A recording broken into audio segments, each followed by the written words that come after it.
I'm Greg, and you're listening to Totally Preventable. Totally preventable. Totally preventable. Totally preventable. Totally preventable. Totally preventable. Totally preventable. Hey, Polly. Hey, Greg, how are you? Doing all right. Pretty excited about our upcoming podcast. Yeah, who have we got today? So today we have Alison Bologna. The Alison Bologna? The Alison. And it's not about, Channel 10. It's not about her journalism. This is about her organization, Shri. Oh, what kind of organization is that? So it's a yoga organization, but it's a little more. I came across it when I was at the student wellness seminar. Mm-hmm. I came across it. I read the little blurb about it, and I was like, wow, it definitely was intriguing. It caught my eye, and this is before knowing who was associated with it. And from that little blurb, I went on the website, and the thing that just really blew me away was the amount of students that it already reaches. And then when you think yoga, I don't think youth. No. But I mean, this is like somewhere over 8,000 youth or students that are involved. So If you're able to capture students and engage them in something, then you're doing something right. exactly. Yeah. Exactly. So I'm willing to tap into her information and whatever, treasure she's out there doing to get these kids involved. I'm all for it. Awesome. I can't wait. Yeah, me either. So without further ado, today joining us on the Totally Preventable podcast, we are honored to have the founder of Shri, Alison Bologna. How are you doing today? I'm good. Thanks for having me. It's our pleasure. Welcome. Good morning. Good morning. To start off, just tell us a little bit about yourself. Well, I moved to Rhode Island in 2002. This is the longest I've lived anywhere. I moved up here from New York City, and I'm a journalist in the morning. So I work at NBC 10 News. I co-anchor the morning show with Mario. And then once I get off the air, I transition into this role, which is running and operating Shri out of Pawtucket, which is where I live. I'm coming to you live from my attic in Pawtucket. And we're anchored in Pawtucket. So all my community work kind of started here, but then it's statewide. It's really New England and international wide now. Wow. Yeah. I want to ask, when people ask you what you do you say everything? Because Greg and I catch ourselves, like when we're introducing ourselves at meetings, we never say podcast hosts. Like we try to correct each other. Podcast hosts. Yeah.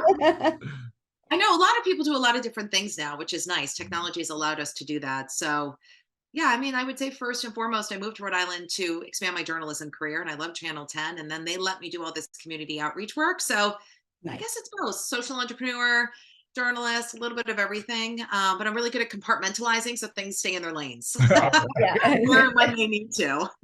Wow. Now, my research serves me correctly. You're also a designer? I like to design spaces in my free time, but I just do that for myself, my house, my studio, friends, projects, which is kind of the impetus, my attic, as you can say. It's kind of my go-to thing in my free time, but it's kind of also bled into my community work too, because we'll talk about it in a bit, but we are revitalizing a 15,000 square foot blighted mill. And I'm doing all the design myself. I mean, with the help of an architect and everything, but yeah, I enjoy designing spaces and collecting art and supporting local artists for sure. That is awesome. Fun. So can you tell us what Shri is? Sure. So I've been living in Pawtucket for quite some time. When I first moved to Rhode Island from New York City, I moved to Providence, and then I ended up moving over to the riverfront in Pawtucket. And while living in a loft over there, I opened up a space because I really felt that it was important to bring yoga to populations who otherwise wouldn't have access. So when I was living in Pawtucket, the space we found on Broad Street was walking distance from my apartment. So it was empty. It was in need of some light. And I decided to go into that space. And Shri in the language of yoga means light. It means light, radiance, abundance. And because downtown has seen better days in Pawtucket, the idea was if I could bring my teaching with other teachers, friends of mine, into that space, fill the space with some light, we could figure out a way to not just do, your typical commercial classes, but reach populations who otherwise wouldn't have access. And we started right in the downtown with our recovery center, which was the first ever, by the way, in the country, peer-to-peer based recovery center in the country, funded by the Providence Center, which I was on the board of, run by a man by the name of Jim Gillen, Anchor Recovery. And he came up the street because we were in the neighborhood and said, how do you feel about starting a yoga class for men and women who are in recovery, AA, NA, whatever it might be. And that's how it all started. But you had to be in the neighborhood to do this sort of work if you wanted to do prevention work. Right. So that's how we started. And that was in April of 2010. That was a very raw space that I designed, kept it open, clean, bright, modern. And we started there, and we've outgrown every leased space since. And that's why we're moving into a larger mill and expanding our mission. So Shri in the language of yoga means light, radiant, abundance. The idea is the practice of yoga lightens up space, lightens up your own space and the space around you. And we also use it as an acronym for support, honor, respect, inspire. So if you study yoga, you know, a lot of us in the West think of yoga as a physical practice, which of course it is. That's one component of it. But really, Shri at its heart is what we call a karma yoga studio, meaning what we try to do is show up in service for people. Karma is, the Bhagavad Gita is, we learn about the philosophy of yoga. And karma yoga is really about showing up with skill in the service of others without an attachment to the outcome. So the idea was we wanted to kind of show up in our community, teach the practice of yoga without an attachment to the outcome, knowing though with skill, we wanted to bring some light to our space in our downtown strip, in our city, and then larger into our state. So that's what it means. And support, honor, respect, inspire. We infuse those values in every class by starting every class with introductions and intentions. So an adaptive class, for example, or an Alzheimer's class that I teach every Friday would start with, my name is Alison, and today I support the cold temperatures. So every class, whether it's schools, shelters, hospitals, recovery centers, we always start with introductions and intentions. And either our teachers or our students will pick support, honor, respect, or inspire, because they're action words. The idea is like you support, honor, respect, or inspire someone, someplace, something. So that's where Shri comes from. All right.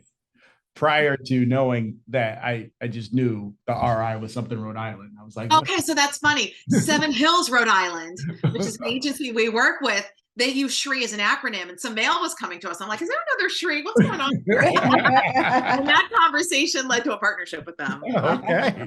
Nice. But yeah, it does kind of double as Rhode Island for sure. But yeah, we use it as an acronym for those action words. Right. And then it means light. Think of it as light, radiance, and abundance. And the idea is that we're going into places that can be kind of dark, hospitals, psychiatric centers, and we're trying to just bring in some light by showing up. And then the yoga follows. Right. So can you tell us some of the benefits of yoga, especially when it comes to prevention and then all the different areas that you do work in? So many conditions, chronic conditions, I believe, are totally preventable. So when we're talking about reducing toxic stress, we can do things like learn how to control our breathing, increase focus, find social and emotional balance. And the idea with Shri is that we have a curriculum that all of our teachers are trained on. And in addition to the obvious physical benefits, right, of being flexible and being able to balance on one foot, whatever it might be, I think what's overlooked a lot of times is the community aspect of how yoga can bring us all together, because we're coming into a shared space, even during COVID, shared virtual space or in-person space, and we're supporting one another by showing up, practicing with one another. And that can be a physical practice for sure. You know, most people think of warrior one, warrior two, tree pose, chair pose. But in addition to all the physical, it's really the social and emotional benefits that we see the most payoff, if you will, for our students. So in schools, you know, we hear about social and emotional learning all the time, self-regulation, taking a breath before maybe responding to something in a way that may not be appropriate or helpful, coming together as a community to lift one another up in ways that reduces toxic stress and increases emotional and physical health and balance. Those are the benefits. Okay. It's not about standing on your head. I mean, I love to do a headstand, but when you come to a Shri class, you know, the fancy yoga postures and poses, like that's great. But when you come to a Shri class, most people are showing up in jeans, t-shirts. You know, we're not decked out in yoga clothes. Yoga clothes. We're trying to meet students where they are, which is during a school day. Veterans, before they might meet in the Veterans Treatment Court, before they meet up with a judge, Kristen goes in and teaches a 45-minute class, very gentle class, so that we can help kind of relax people before a rather charged situation. Right. So those are the less obvious things, but the things for Shri that we put front and center. So if you were to come to a Shri class, yes, you would see, some traditional yoga poses. But if you were to come to my Hope Center class on a Friday morning at the Alzheimer's Center, we're in chairs the whole time. And it might be very subtle movements, but a lot more is going on when it comes to the brain and breathing and really reducing toxic stress. That's the number one thing, which we all need right now. Stress exists. Yes. It's not going away. We cannot prevent stress in our lives, but what is totally preventable is reducing toxic stress and learning how to deal with it and cope with it and not be, burdened by it, but instead turn it into a mechanism through which we can thrive, actually. I really like the sound of that approach. It's very, Yeah, very different. I'm picturing us out here in this open space doing some morning yoga. Yeah. Yeah.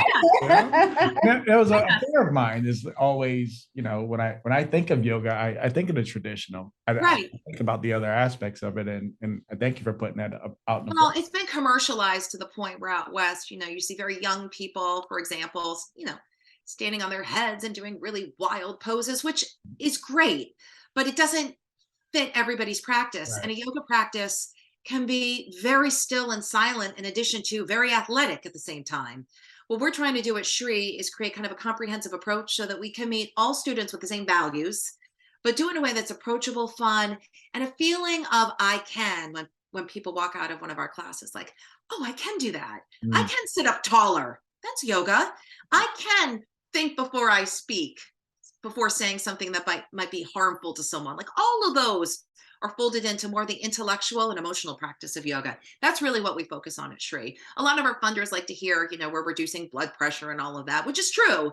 But I really think what we're trying to do more than that is to create more understanding and tolerance and inclusion in our communities. And we're doing that by showing up and mixing together different populations who otherwise wouldn't connect in our community if we weren't bringing them together for a shared purpose. Excellent. Did you know I can do a headstand? I did not know you can do a headstand. I don't really look like I can do a headstand, but I can do a headstand. We do have People a are witness, always so- surprised. We have students, by the way, who are 100+ years old at Little Sisters of the Poor, and they practice with us like every other student. Wow. We have little kids up to 103-year-olds. Wow. Absolutely. And weekly classes in Rhode Island. That is awesome. great. That is great. So what do you attribute your large youth following to? It's hard to get youth involved in things. Through the schools. It's definitely through the schools. Our first outreach program was with the Recovery Center because they were on our block, and Jim Gillen, who led it, was just a forward thinker and believed in different preventable treatments for folks. And he also believed in the community style approach. We don't teach private classes. We teach everything in group settings. So he walked up to us and he said, how do you feel about starting a free yoga class? And we'd love to work with you. And also the teacher who we assigned to the class had a shared connection, a lot of experience. She's also a social worker and knew a lot about how to work with folks in recovery. That's important, that we don't just throw any teacher into any class. We are very thoughtful about matching classes with the appropriate teachers. From there, word started kind of getting out, and a PE teacher from the Blackstone Valley Prep School, one of the mayoral academies in Cumberland, heard about us. And Ed came to one of our classes and said, will you incorporate this into one of our PE periods? So that's how that started in 2012. And then it just started catching on. We also have a very open door policy at Shri so that like parents could come with their teenagers, maybe not little kids, because that would be a very different looking class. Yeah. But we had this kind of idea of anyone's welcome, any age, and we started building from there. But incorporating yoga into the school day really made a difference. And also, we teach about 20 classes a week at Bradley Pediatric Hospital with kids. So some kids might just be introduced to yoga through Shri through the hospital. And then after they leave the hospital, they might see another Shri teacher in their class. And then we open up the doors then into the community. And we do a lot of family yoga classes too. At Winters Elementary School, for example, in Pawtucket, we'll do after school programming, but also family yoga nights. We kind of respond to whatever the community asks for, but that's the introduction, I would say, to how they hear about us is through the schools and hospitals. That is awesome. One of the things I found fascinating was the number. I mean, you said you started in 2010, but over 8,000 youth. That is 8,500 students as a whole. So that would include youth. It would also include veterans, men and women in recovery, But the first school we started at, and I have to give Ed credit, he was really, to bring yoga into a school back then was kind of odd. We Yeah. had to make sure that we explained that it was secular. We weren't coming in and oming and chanting, but we were instead creating more of a secular practice. But he was very open-minded to it. And Mhm. with him, he helped us kind of build a curriculum too, with what would the kids like, what would they respond to. So you'll hear yoga raps. Oh, Reach up high, bend down low, lift your head right past your toes. Now plant your hands into the mat and walk your feet right to the back.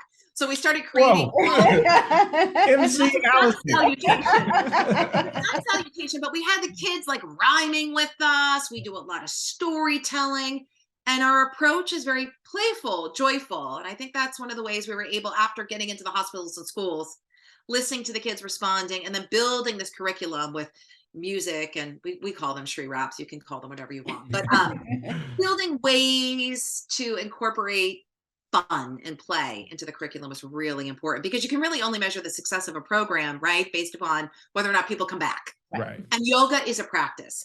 And for the practice to create a healthy lifestyle, you have to do it. Like, you can't just do it once and never look at it again. Mhm. You have to really show up and keep practicing. So that's the idea. We want to keep pulling people back because they want to come back, and it's fun. That is great. Yeah. Now, you briefly touched upon a few, but can you tell us about other programs provided by Shri? Sure. So we started with the recovery program that's been going strong since 2011. So we teach both an open to the public class. Inclusion is really important to us. An example would be Tuesday nights free to men and women in recovery. But if you're not in recovery, but you still want to come to the class, because it largely looks like what we call a vinyasa class, a traditional yoga class, folks can come. After the recovery class, we started the school project. So those are classes K through 12, before, during, and after the school day. Then we started the adaptive yoga program. That's for adults with physical, intellectual, and developmental disabilities, Down syndrome, autism, traumatic brain injuries. And that class started in 2012 with me approaching the Flying Shuttles Art Studio in Pawtucket, knocking on the door. They were across the street from us. So that's why starting in our neighborhood was so important. And just said, you guys want to try a yoga class? And the program director said, sure, but we don't have any funding. So I said, it's no problem. It's free. Yeah. So we started our nonprofit arm. So we'll get to social enterprise in a minute. But I said, let's just try it. And that class has been going strong Wednesdays at 12:30 since April of 2012. So the adaptive program has now grown in partnership with the ARC of Blackstone Valley, Pro Abilities, Avatar, Fogarty Center, Life, Looking Upwards, Spurwink. I mean, it's all week long, and we have a project program director for that. We teach veterans in the VA, at the Providence Vet Center, at the Veterans Treatment Court, the Rhode Island National Guard, the Air National Guard. We teach in the hospitals, Bradley Pediatric Hospital and Slater Psychiatric Hospital, 3 weekly classes and then alternating weekend classes. And those are for folks who are inside the hospital. But when Pine Street opens up, our new location, we want to bring folks who are allowed to out of the hospital and into the community with professional support. So that's coming into play. Schools, shelters, hospitals, recovery centers, veteran centers. And we are now also teaching a weekly class at a school in Spain. We've taught classes at schools in Nepal. Once we train teachers, and they might move around because life, brings us to different places. Right. So Maste, who was a Pawtucket resident, lived in Rhode Island, I should say, for a long period of time, did our teacher training, taught with us in Pawtucket.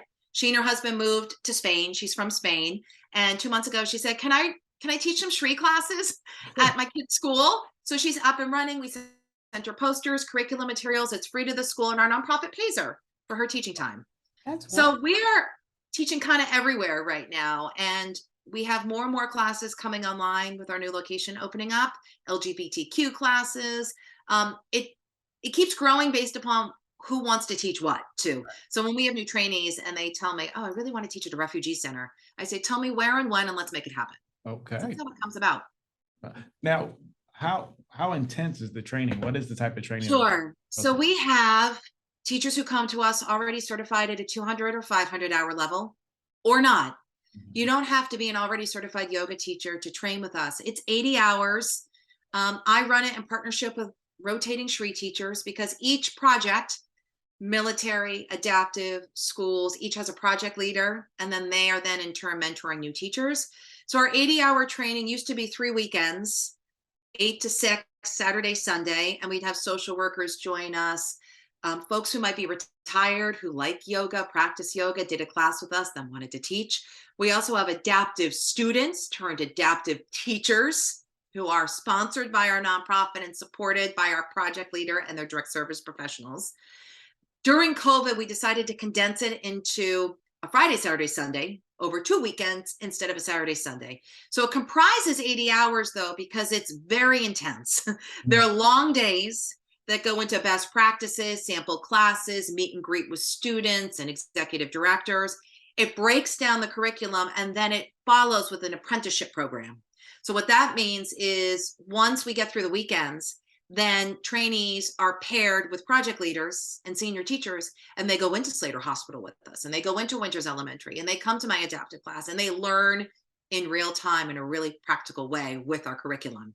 And then from there, there's written workshops and on one-on-one mentoring sessions, and then they're up and running. So our last teacher training, we already have 5 teachers up and running since the spring teaching, and we have another 7 from that group who are very close to getting there.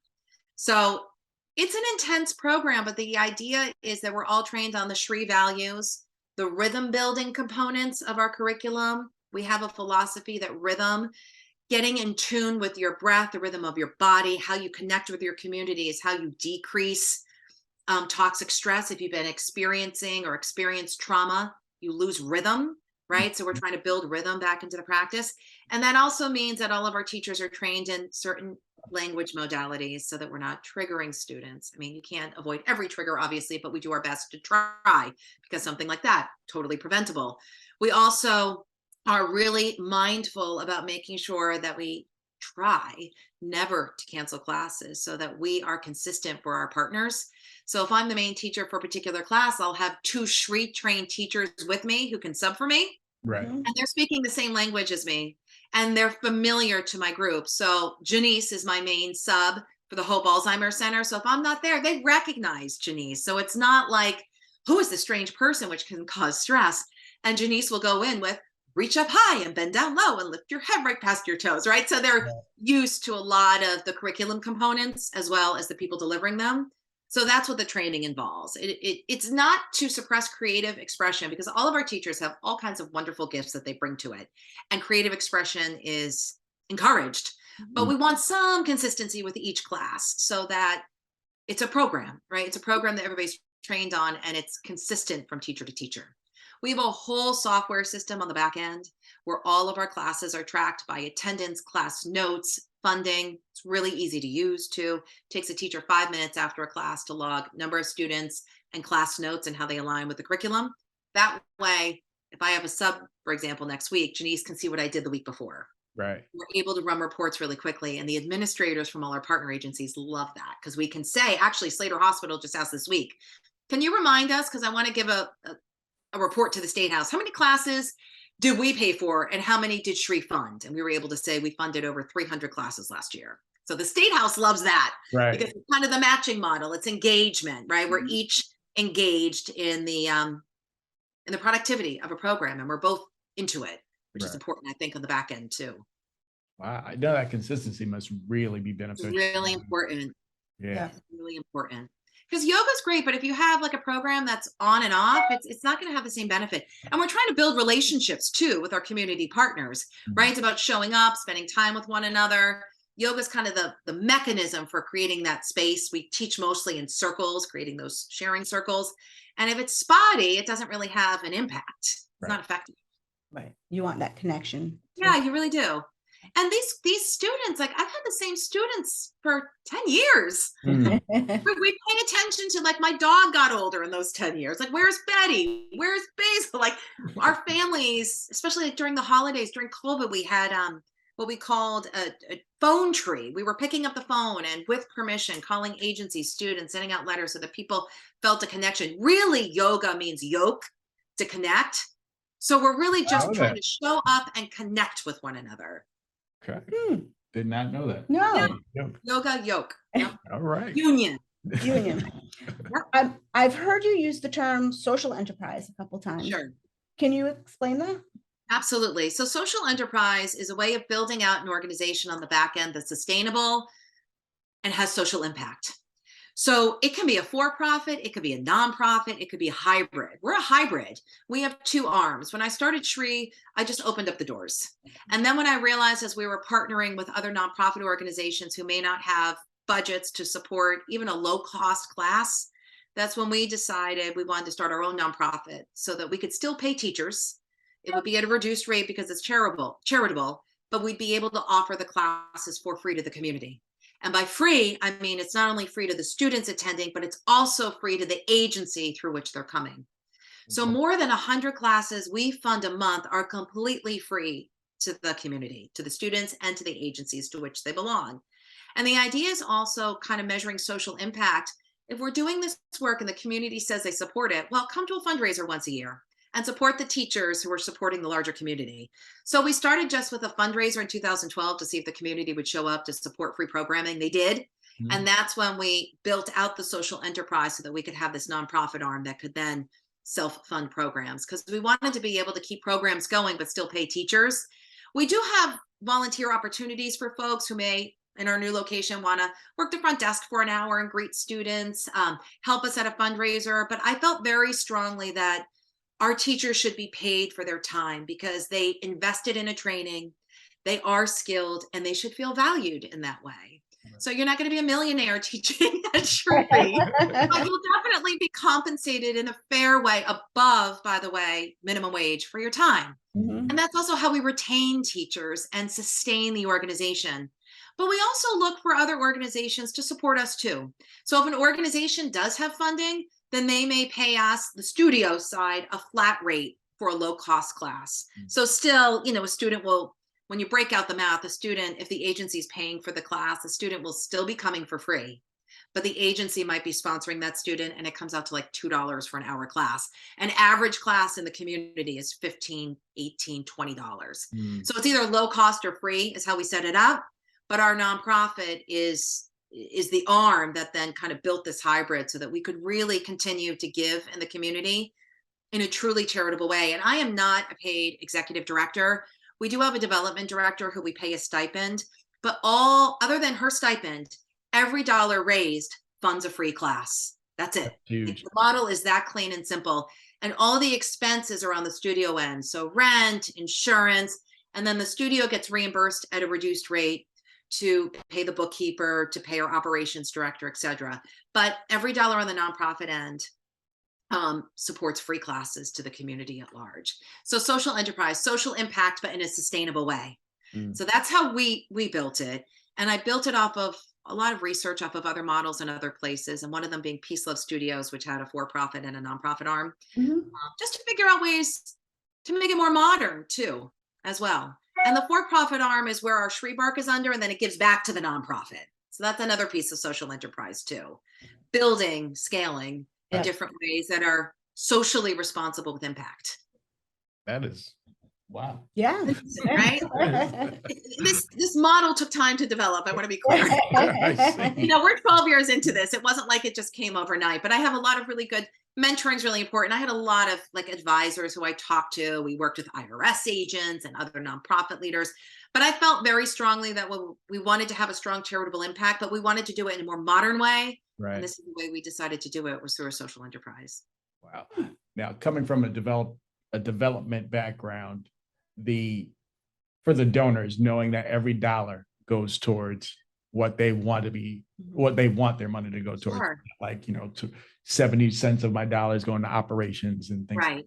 Right. That is huge. And I can mention this too, whatever the cost of the class is, whether an agency is paying the studio for a low cost class or the nonprofit is funding it for free, we do a 60-40 split with all of our teachers. So what that means is whatever the cost of the class is to teach and operate, 60% of that goes to the teacher. Wow. So it's always towards the teacher versus the back end. So that just means on the back end, when it comes to the operations, because it's, in the real world, you need to pay someone for their time to do the bookkeeping, to do the accounting, to do the scheduling, to clean the studio, to pay the insurance. I mean, these are all real world costs, but you get very smart when you have to make it lean and mean, right? Lean and not lean and mean, but I'm really thoughtful about expenses, and I have a really good bookkeeper who keeps track of everything. So that's really important to us. So even on, the studio side, we can account for every dollar, where it's going and how it's being spent. Even the layout of our new studio, like everything has been really thought out. So it's effective and efficient. Yeah, it's lean and mean. Gets All it done. Hey. Would you like to tell us more about your new studio? Yeah. Sure. So we outgrew 3 leased spaces in Pawtucket. We started on Broad Street, then we went to the Armory, and then we went to Hope Artiste Village, and we just kept growing out of each space. And I really felt strongly that we wanted to invest in the community, because when we first started Shri, it was urban revitalization yoga, and the whole idea behind this was reaching out to populations who otherwise wouldn't have access to these classes, but also to help revitalize downtown, which is an urban center. So long story short, the mayor found out that we kept outgrowing space, and he connected us with a building owner, Dave and Diane, who own a 150,000 square foot mill in Pawtucket, and then a smaller 15,000 square foot mill next to it. So Dave and Diane have become friends of mine over the years. And in 2018, when I met them, we started talking about buying the building, and we came up with a price, and that was all fine. But renovating the building was in the millions of dollars range. So I'm like, how is this supposed to work? So we decided to partner with Pawtucket Central Falls Development Corporation, another nonprofit organization that works in the field of affordable housing. And I always wanted to get into affordable housing, especially in the city of Pawtucket, where we desperately need it. And this building created that opportunity.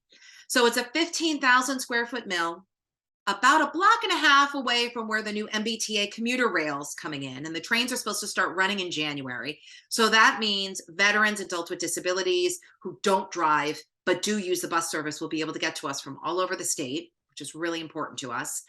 So we bought the building and we started renovating it after COVID. We did all the design work during COVID, but we're hoping to open January, February, March of 2023. It got really complicated with COVID because the cost of everything went through the roof, and we're funded by a lot of different agencies, and, offices shut down during COVID, but everybody was really motivated to get this building open. So I cannot say enough good things about the state and the city really making this come to light. So the first floor will be Shri. It's 15,000 square feet. So it's divided evenly between 2 rectangles. Has parking, huge. I know that sounds kind of silly, but when you're dealing with school buses and handicap vans coming in and out all day, we had major parking problems with all 3 spaces. So live and learn, bringing people into a space to lower their stress when they're coming and they can't find a parking space, right? Right. Counterproductive. I live in Little Compton. You never have to worry about parking. When I have to go somewhere in the city, I'm always like, where will I park? Like immediately, I'm like, where am I going to park? Ask somebody to go to a yoga studio, and already they're stressed out about where they're going to park, or the drivers of our senior shuttles. So all of this played into our location. So this mill we worked it out where we had to subdivide it off I call it the mothership, the 150,000 square foot mill. So we got 40 spaces, a detached garage, which we're hoping we might be able to adapt into a coffee shop run by Life Inc. for adults with developmental and intellectual disabilities to also serve the train station. But the first floor is divided into 3 commercial spaces. So Shri's half of it. And then 2 other commercial spaces are going to the Flying Shuttle Art Studio, which was, circle back to Broad Street, my very first adaptive yoga class was with this group. So it's an art studio for adults with intellectual and developmental disabilities. And then the Segway Charter School, which is a K-8, but they're growing to a high school, charter school in Central Falls. This will be their family engagement center. So the food bank will be working with them. So it's helps deal with food insecurity, adult ed learning classes. It's where the kids will come and get their uniforms or textbooks, and they'll be incorporated into Shri, where we're going to start a yoga and Espanol program for the community at large, based out of Segway is the goal. And then upstairs is an expansion of our mission, which is affordable housing. So, but to do it in an inclusive way. So we have 8 apartments. They're brand new. It's all green. Everything's electric. And it'll be 5 apartments, 1 and 2 bedrooms that are affordable housing units. So they have 30-year deed restrictions on them. And then 3 of them, which are market rate, because we need to pay back the bank. But we also want to be inclusive. Affordable housing for many, many years has been kind of over there. Right. Silos. The idea with this building is it will be a live, work, wellness community where the people upstairs can come downstairs and see the artist, grab a cup of coffee, come to a yoga class, go a block, jump on the bus, train. So the idea is that it's an urban setting, and I'm working with Life Inc. and the Fogarty Center because there's a lot of folks with intellectual and developmental disabilities who are craving a more urban experience, who might not need to be in a 24-hour staffed group home, Right. but want to be in something a little more engaged and independent. So Fogarty Center has a whole independent living area of expertise. So they're working with me on that, and they're already part of our adaptive yoga program. So it's about building partnerships again. And then we've got some green space, and we're doing streetscape improvements. And I love art. So back to design, bringing local artists in. We have a lot of plans, and we're hoping maybe you guys can come to the ribbon cutting. Yeah, I was gonna be like, hey, It's a hard date out there, but I'm going to manifest March 2023 as like definitely by then is what I'm hoping to do. awesome. This is Clear your schedule. exactly. I mean, We have a team of 43 of us. So, I'm talking to you from this kind of high level of big vision, but know that like right now today we've got 10 classes running, and there's a whole team of us working together. So Shannon runs all our operations. She's the go-to person during the day to make sure all the teachers feel supported, the new classes are being scheduled and coded. Robin is our main mentor for all of our teachers. CVS gave us a $25,000 grant this year for operations, which is amazing. And by operations, I mean real operations, like mentoring teachers. It's not just going out to kind of some lofty ideas, but every hour that Robin spends mentoring new teachers so they feel supported and the curriculum is really embodied in the community, we're able to support her in her time for. So that's huge. Kristen is our student advocate. So if somebody has trouble, this was a big deal during COVID. I can't figure out how to get your Zoom link. I don't know how to register for class. Kristen will pick up the phone, call them, and walk them through every screenshot. Right. So there's a whole team of us on the customer service end trying to really help people navigate these new waters we're in, because the world is not going backwards. It's going forward when it comes to digital. And I want to make sure no students left behind. Right. So there's a whole team of us. So while I'm talking like the big stuff, everything underneath that, and I'm involved in every little piece of that too, where and when needed, without micromanaging. I do not want to be a micromanager. We're all supporting one another at all these different levels so that people feel part of it. So even if we're not seeing each other week to week, we're definitely in touch. Now with this view, I mean, just the layout sounds expensive. Is there the building? Yes. Is there still ways for potential donors to contribute? Sure. And how? Yeah, we just closed our funding gap, which was huge. And it came from a lot of grassroots reaching out. It was also a tremendous amount of support from Centerville Bank Foundation, Champlin Foundation, the Ruthier Foundation, huge help in all of this. And we started a giving wall campaign during COVID too. And we wanted to do that in an inclusive way to meet our mission as well. So, you go to a lot of nonprofits and they see names on a wall. But what happens is, it's $10,000 to get your name on the wall. Shri is not that. So we have an online giving wall and a physical giving wall. It could be $25 to get your name on the wall. We hit our benchmark because we were hundreds and hundreds of thousands of dollars over budget because of inflation. And we had a lean budget. I'm going back to the word lean, but we were very thoughtful about how we were spending our dollars to build out this space. But even with that and value engineering, we were over budget. So we started the Giving Wall campaign and we hit our goal at 50,000. We're a little over it right now. So that's been really great. But little things keep creeping up nonetheless. So if anybody wants to contribute, for sure, and come to our ribbon cutting, see your name on our online Giving Wall or in the actual space. And you can definitely contribute for sure, because things pop up. It popped up yesterday. Yeah. I want to mention one note about the space. Sure. We were very thoughtful about the space as far as who we're serving, how and when. So, for example, it's gender neutral bathrooms. Oh. You can see the exits from everywhere inside the space. That's a big deal when we're working with veterans, always never feeling like trapped or not knowing how to get out of a space.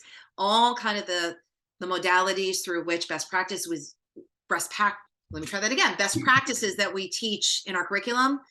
We wanted that to follow through in the design of our space. So, the bathrooms are kind of in the middle. You can get in and out of different areas. There's tons of light coming into the space. This mill has been closed up, bricked up for years. The windows just got delivered today. After this, I'm going to see the windows. This is a big day. This is a big day for Shri. The windows are being delivered. First floor windows. but bringing light into the space. This is going to be a very bright studio, but we were really thoughtful about how people get in and out, and that everybody feels like they're welcome in the space. And it's sensory specific too for our folks with autism. And so we've thought all of that out. It's a very clean, neutral space, but bright at the same time, so that we could best serve everybody. I've thought of everything. We try. I mean, I'm sure there's other stuff, for sure, but is everything totally preventable? No, but we do our best to try and look ahead. Right. Because I really only kind of have one shot at doing this building, because PCFD, I have their time right now, Rhode Island Housing, the city, the state. But once we're up and done and the ribbon cutting's over, a phase 2 is, I'm not ready for a phase 2. Right. I want to get it all kind of, as much of it done as I can in the beginning. So then we're really focused at that point just on building out the programs even more. Wow. So we're based in Newport County. We're Newport County Yes. Extension. We teach Newport. So that was my question. So do you have We do. connections here in Newport County? Yes, if you want to come to one of our adaptive classes, we teach Tuesday mornings, 10 a.m. at the Newport Boys and Girls Club. And that's an adaptive yoga class for the Looking Upwards groups. Actually, my sister is one of the students there. Right. So one of your questions, I think you were planning on asking me, is like, why Shri? Well, my younger sister is 40 years old. She's nonverbal, autistic, learning disabled. So she now lives in Jamestown, and she goes to 2 different programs, Life and Looking Upwards. And she's a Shri student at the Looking Upwards class with Susan, who's a wonderful teacher. I'm her sub. See, we all support one another. On Tuesdays at the Boys and Girls Club. So that's one of our Newport classes. We've taught at the at Pell Elementary School. And then we do a lot in Jamestown now. We partnered with another studio. It's owned by one of my good friends, Coral Brown. So we teach an after-school class there. We teach a yoga for educators class there. And then we use the Baptist Church across the street for more adaptive and seniors classes. So we have 2 partner studios right now, the Woods in Lincoln, where we do some senior programming for the northern part of the state, and then Coral Studio. Because right now that we don't have space, we are literally crashing church basements, school cafeterias, boys and girls clubs. But the Newport class will stay in Newport. We might do some field trips up to Pawtucket, but we want to make sure that we're spread out and not asking people to drive 45 minutes. It's Rhode Island. Yeah. So we'll do whatever the community wants when it comes to that. But we definitely have a presence in Jamestown and Newport for sure. Wow. So yes, I was going to ask the driving force behind your creation of Shri. And I'm not going to say because of Jackie. Mhm. It wasn't like that straight of a line, but I've always done volunteer work for adults with intellectual developmental needs. And I was teaching, when I was on the air Channel 10, like I teach an afternoon class here or there. And I was just, over the years thinking to myself, well, why Jackie could not come to this class for a lot of different reasons. First of all, she couldn't pay for it. The class, she's autistic, like she wouldn't be able to understand what was happening. It wasn't built for her. So I was thinking about all these different things while thinking about my own immediate neighborhood. And that's what started Shri. So I did it, on my block. We figured out how to, with language and movement in a way that could benefit someone like Jackie, where she feels included in the circle. Is she going to follow every part of the class? Absolutely not. But she's in the circle. She's laughing. She's having fun. And Susan will call around, look at Jackie. Let's do what Jackie's doing today. And like the mirror hands activity might turn to her bouncing the ball up and down. And she might do the ball pass with us, which is a mindfulness activity. So all of this played in at once. But the most immediate line was serving my immediate neighborhood. And then thinking, how can someone like my sister benefit from this with space and teachers who can communicate with her and put her in a safe place so that she can grow socially and emotionally? Because I think there are a lot of different conditions, societal or not, that aren't good for us. And they are totally preventable when it comes to stress, inequality, people not feeling safe in certain space. And we can do something about that. Right. And I'm trying to be proof of that with a whole team of people who believe in the vision with me. And I do think it's important. It's funny, one of our funders said, well, why do the building now? I mean, you figured out during COVID how to do everything online. Why not just keep doing that? It's not the same. I mean, we'll definitely always keep that as the backup or the complement, but being together in real time, in real space, and investing in our community, brick and mortar, I feel is really important. When we drive by this mill now that's been boarded up for the last 10 years, 20 years, 30 years, and suddenly the windows go in, the light, it brightens up the whole neighborhood, right? Even if you're just driving by, you never go in. Exactly. And that's the practice of yoga too. So I live in Pawtucket, the mill's in Pawtucket. It's all kind of what's around you. How can we show up to support one another? All of that played into, in addition to Jackie starting this. And we have fun. Right. Now, I know it sounds like a lot of work, but I would not be doing this in my free time if I didn't think it was something that made a difference and is a lot of fun to do. And I've made so many friends outside of Shri, through Shri, that I probably wouldn't have met otherwise. Wow. We have fun. I tell all the teachers, if you're like dreading going to a class, tell me, tell Shannon, tell Kristen, let's pull it off the schedule and find another teacher. Like, it's all about, like, you should get excited to go see your group. Right. Yeah. Wow. Well, thank you for sharing your story. That was wonderful. Sure. Thank you. There's pictures of Jackie on our website too, if you want to take a peek. All right. So do you have a website people can We go? do. It's Shri Yoga, SHRI, shriyoga.org. And from there, there's videos of what our classes look like, school, adaptive. There's a schedule. A lot of our classes might be outreach, but also open to the public. So even if you can't get to Pawtucket, like our Yoga for Educators class right now is online. And when we go in person, it will still stay online. So there's all kinds of different ways that you can connect. And if you're interested in our Shri Bark snacks, that's that poster behind me, I can tell you really quickly, they're in all the public schools. So they're nut-free rounds and muffins that go into all the public schools, another alternative to less healthy options. Right.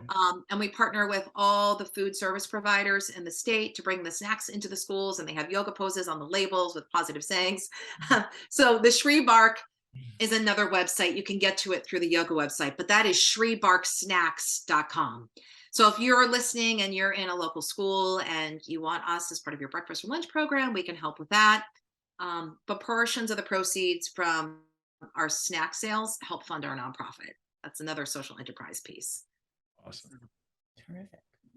I am so happy that the time to be I appreciate the invitation. So thank you.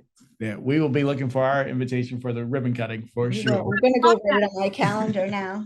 Keep my eyes Please open. be in touch with me. You know, if there are organizations in Newport that you think would benefit from a weekly Shri class with one of our trained teachers, we have quite a few teachers in South County, Newport, who would love to teach in their own neighborhoods. Just shoot me an email. I'm accessible to everybody. It's Alison with one L at shriyoga.org. We do have a wait list of some programs going right now, depending on which project it falls under, but we are, you know, really open to supporting everybody to the best of our ability. So 8,500 students, yeah, plus or minus now. I predict that we're going to double that once we're into our space. Wow. Because once we have our space and everybody's coming and going, it'll be easy to build from that while still keeping the quality of the programming, I hope. Right. Right. This is going to be great. I can't wait to even just with our coalition to give that. So funny because Pawtucket Central Falls Development Corporation is like, when's the next mill renovation? So it's open. Once I'm done with the renovation piece of Pine Street, I've been asked to do a couple of other little projects outside of Pawtucket. I would consider it if it's like the right project, meaning underutilized, blighted, otherwise neglected property. Keep me in mind because it would be nice to, I've learned a lot in this process and I'm open to investing outside of Pawtucket too when the days comes and the day's right. I'm down in Jamestown a lot to see my sister. So Right. Is this a new avenue, a new real estate? I don't know. I have to tell you, the design piece, maybe the design piece is going to be a lot of fun. And every time we came up against a wall, whether it was like a funding issue or a code, we just figured it out. And that's yoga too, right? You're up against an obstacle. How do you take a breath, kind of pull back, and then move forward? Right. And I guess that's been tested through commercial real estate. So many of my friends are like, oh my God, you're still like COVID, inflation, supply chain. I'm always like, we'll figure it out. Right. Yeah. And, I can't say enough about Pawtucket Central Falls Development Corporation because you figure it out as a group together. It's not one person alone. Maybe one person starts it, Right. but not one person finishes it for sure. So Awesome. I know I threw a lot of things out there, but you know, this is over the course of 12 years. Shri started in 2010. So it's been one piece at a time. Right. Well, But I don't know, real estate, if it means bringing back to life an otherwise lost, abandoned property, yeah, I would consider it. But I'm not interested in what's already bright and shiny. I'm Right. interested more in and developing more affordable housing, that sort of mission. Right. Statewide, yeah. Oh no, what did I just commit to? We got you. We got you Oh recorded. no, my poor husband's gonna be like, what's next? Thank you for your time. Oh no, thank you. This has Thank been you. great. All right. Well, And you've just listened to Totally Preventable. Totally preventable. Totally preventable. Totally preventable. Totally preventable.